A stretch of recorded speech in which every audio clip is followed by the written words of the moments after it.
नमस्कार प्रेक्षकांनो. ठरलं तर मग या मालिकेच्या आजच्या भागामध्ये काय घडलं हे आपण पाहूयात.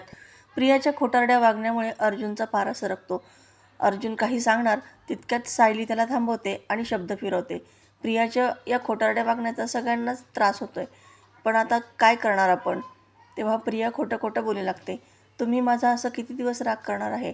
मला ना खरंच मनापासून या घरच्यांची सगळ्यांची सेवा करायची इच्छा होती आणि मला माझ्या चुकीची जाणीवसुद्धा होती आहे.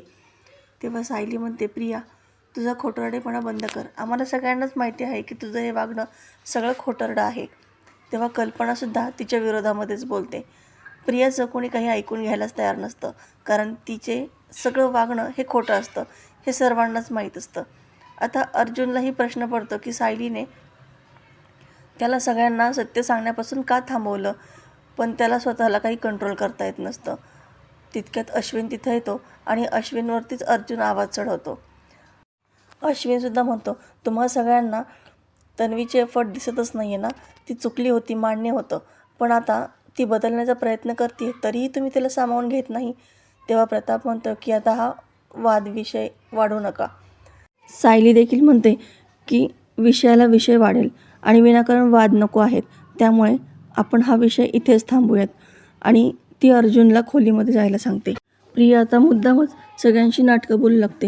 हे सगळं मी माझ्या मनापासून करते असं ती सर्वांना पटवून देण्याचा प्रयत्न करत असते. आता सगळे कोणी नाही, मात्र अश्विन तिच्या जाळ्यामध्ये पुरता अडकलेला असतो. आता इकडे अर्जुनची चिडचिड होते आणि तो सायलीलाच म्हणतो की अजूनही तुला असं वाटतंय की ह्या प्रियाचं सगळं वागणं आपण असंच सहन करत राहायचं आहे? तेव्हा सायली म्हणते, तुम्ही थंड डोक्याने विचार करा ना. तुम्ही आत्ता जो विचार करताय तो पूर्ण आजीचा नातू, या घरचा मुलगा या नात्याने करताय, पण प्रिया खोटारडी आहे हे सांगण्यासाठी आपल्याकडे सबळ पुरावे नकोत का? कारण प्रिया अशी व्यक्ती आहे की जी हातोहात लगेच पुरावे गायब करू शकते, बदलू शकते. आणि असं असताना तिने जर आपल्याला तोंडावर पाडलं तर मग काय करायचं? त्यामुळे आपल्याकडे सगळे पुरावे असणे गरजेचे आहे ना. आणि तुम्ही ॲडव्होकेट अर्जुन सुभेदार या नात्याने विचार करा ना. असा ॲडव्होकेट की जो पुराव्याशिवाय कधीही कोर्टामध्ये उभा राहिलेला नाही. आणि असं असताना तुम्ही प्रियाच्या बाबतीत घाई करणार आहात का? आपल्याला प्रियाच्या विरोधामध्ये सबळ पुरावे गोळा करावे लागणार आहेत, ज्यांना ती नाकारू शकणारच नाही. अर्जुन म्हणतो, बरोबर आहे. आता मी असे पुरावे सादर करेन ना की त्या प्रियाला जास्तीत जास्त कशी शिक्षा होईल ना, हेच मी पाहणार आहे. आता सायली त्याला म्हणते की आता जास्त विचार करू नका आणि शांतपणे झोपून घ्या. आता दुसऱ्या दिवशी सकाळी सुमन, प्रतिमा, रविराज तिघेही त्यांच्या घरी जाण्यासाठी तयार झालेले असतात. सुमन म्हणते, कधी ना कधीतरी जायचंच आहे ना, मग आत्ता गेलं ना तर काही हरकत नाही. आणि दादा वहिनी आहेतच की माझ्यासोबत, ते मला कुठल्याच गोष्टीची कधीच कमी पडू देणार नाहीत. कल्पना म्हणते, असं असेल तर ठीक आहे, आता तुम्ही ठरवलंच आहे तर आम्ही काय बोलणार. तितक्यात प्रिया तिथं नाटकी रडत येते. आई, अगं मी तुझ्यापुढे हात जोडते, प्लीज काही दिवस इथं थांब ना. माझ्यासाठी नाही तर कमीत कमी पूर्ण आजीसाठी तर इथे थांब ना. मला तुझी थोडीशी सेवा करण्याची संधी तरी दे. रविराज म्हणतो, त्याची काहीच गरज नाही, तिची काळजी घ्यायला आम्ही सगळे आहोतच. अर्जुन हे सगळं तिचं नाटकी बोलणं पाहत असतो आणि रागातच म्हणतो, तुझी अजून नाटकी बंद झाली नाहीत का? आणि तो जोरातच तिच्यावरती ओरडत असतो. तुला इतकी जर सेवा करायची होती तर रक्त द्यायच्या वेळेस ऐनवेळी कुठे भटकत होतीस ग तू? तेव्हा प्रिया खोटं सांगते, अरे मला अश्विनने सांगितलंच नव्हतं कुठल्या हॉस्पिटलमध्ये यायचं. अर्जुन म्हणतो, किती मूर्खासारखी कारणं देतेस ना तू. म्हणजे अश्विन ज्या हॉस्पिटलला कनेक्ट आहे तिथेच तो घेऊन जाईल ना. एवढा कॉमन सेन्स असायलाच हवा होता. पण ऐकेल ती प्रिया कसली. ती प्रिया एकावर एक खोटं कारणं सांगतच राहते आणि सर्वांना पटवून देण्याचा प्रयत्न करू लागते की त्या दिवशी काळजीपोटी कशी ती रक्त देण्यासाठी येत होती, पण वेळेवर पोहोचू शकली नाही.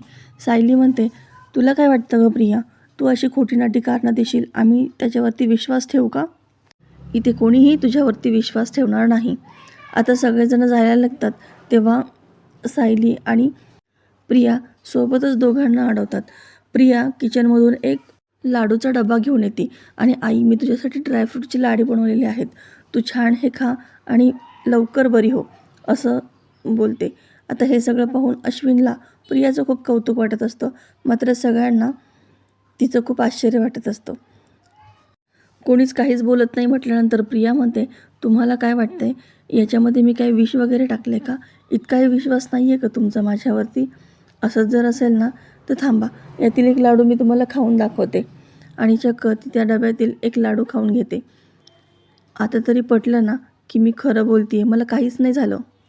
आता न राहून प्रतिमा तो लाडूचा डबा घेते. तितक्यात सायली म्हणते, प्रतिमा आत्या, मी सुद्धा तुमच्या आवडीची एक गोष्ट केली आहे, थांबा लगेच आणते. आणि मग ती किचनमध्ये जाऊन नारळाच्या वड्यांचा डबा घेऊन येते. तुम्हाला आवडतात ना, म्हणून तुमच्यासाठी खास बनवले आहेत मी. तब्येतीची काळजी घ्या, असं म्हणून ती तिला निरोप देत असते. प्रतिमा फक्त सायलीचा डबा घेऊन तिथून निघत असते. तेव्हा प्रिया पुन्हा प्रतिमाला आवाज देऊन तो डबा तिच्या हातामध्ये बळजबरी देऊन टाकते. आता सगळेजण तिथून निघून जातात. आता या प्रियाच्या खोट्या वागण्यामुळे अर्जुन मात्र प्रचंड चिडलेला असतो. पण सायली त्याला बरोबर समजावते आणि आपल्याला तिचं वागणं सहन करावं लागणार आहे. इतके दिवस आपण सगळं वागणं सहन केलं ना, आता काही थोडे दिवसच फक्त. आपण लवकरच तिचा खरा चेहरा सगळ्यांसमोर आणू. अर्जुन म्हणतो, पण कसं इतके दिवस मी तिला सहन करायचं? 24 तास ती माझ्या डोळ्यासमोर असणार आहे आणि तिला मी कधीही माफ करू शकत नाही, कारण ती अश्विन, पूर्णाजी, घरातल्या सगळ्याच व्यक्तींच्या इमोशन्सशी खेळते. सायली पुन्हा त्याला समजावं लागते आणि त्याचा राग शांत करण्याचा प्रयत्न करते. तितक्यात चैतन्यचा त्याला कॉल येतो आणि मग ते दोघेही केसबद्दल चर्चा करू लागतात. आता इकडे सगळेजण अस्मिताची काळजी करत असतात. ती हल्ली व्यवस्थित जेवतही नाही आहे आणि सचिन जरा बाहेर गेला आहे, पण तिचं लक्ष मात्र कशामध्येच लागत नाही आहे. तेव्हा अश्विन म्हणतो, खरं तर मला तिच्याशी बोलायचं होतं, पण आता तो असेल ना त्याच्यामुळे माझी काही इच्छा होत नाही जायची. मग कल्पना सांगते, सचिन घरामध्ये नाही आहे, तू जाऊन भेटू शकतोस. तितक्यात लगेच प्रियासुद्धा म्हणते की मी पण येते, खूप दिवस झाले अस्मिताशी बोलणं झालं नाही ना. अर्जुन तिच्यावरती ओरडतो आणि तुला काहीच गरज नाही आहे अस्मिताशी बोलायची, असं तो तिला बोलतो.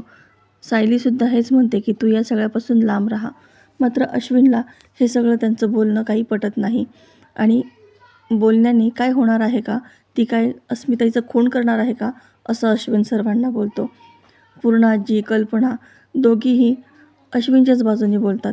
अरे प्रियाला वाटतंय ना बोलावं म्हणून तिच्याशी, तर मग त्याच्यामध्ये काही वावगं नाही आहे ना. आणि अश्विन जे म्हणाला ते मला पटतंय.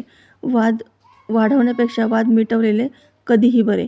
आणि तन्वी आता नीट वागण्याचा प्रयत्न करते ना, मग आपण देऊयात ना तिला संधी. अश्विन म्हणतो, चला कोणीतरी तिच्या बाजूने बोललं.